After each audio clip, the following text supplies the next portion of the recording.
Bana, mambo vipi mtazamaji wa Chris Media 24, karibu tuweze kuzipata taarifa mbalimbali za michezo ambazo zimejiri katika uwanda na ulimwengu wa burudani zaidi katika engo ya michezo. Tesi za usajili zimekuwa zikiendelea huku na huku timu mbalimbali zikiendelea kuimarisha vikosi vyao katika msimu ujao katika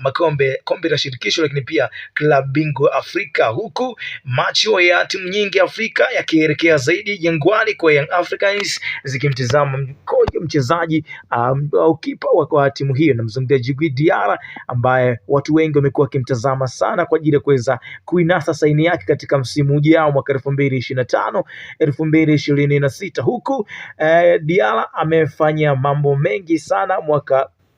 msimu uliopita tangu alipojiunga na Young Africans. Inasemekana kwamba tayari miaka mitatu alishaweza kusaini katika kikosi hicho cha Young Africans kuweza kubakia kwa muda wa miaka mitatu. Wajibana huko South Africa hawajataka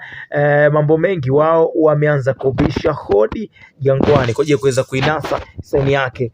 huyu Djigui Diarra. Sasa tetesi zinafunguka au zinasema kwamba klabu ya Kaizer Chiefs ya Afrika Kusini imefungua mlango wa mazungumzo na uongozi wa klabu ya Young Africans ya Tanzania kuona kama wanaweza kupata mlinda mlango huyo bora kwenye dirisha kubwa la usajili. Kaizer Chiefs hawajaridhishwa na ubora wa magolikipa wao wawili, raia wa Rwanda Fiale Mtwali na raia wa Afrika Kusini Bruce Bruma,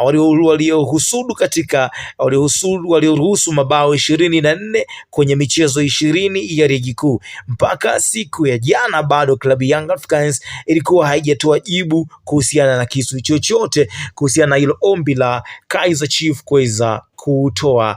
mchezaji huyo. Endelea kuwa karibu na Chris Media 24 kwa taarifa zingine zote na update zote za michezo ambazo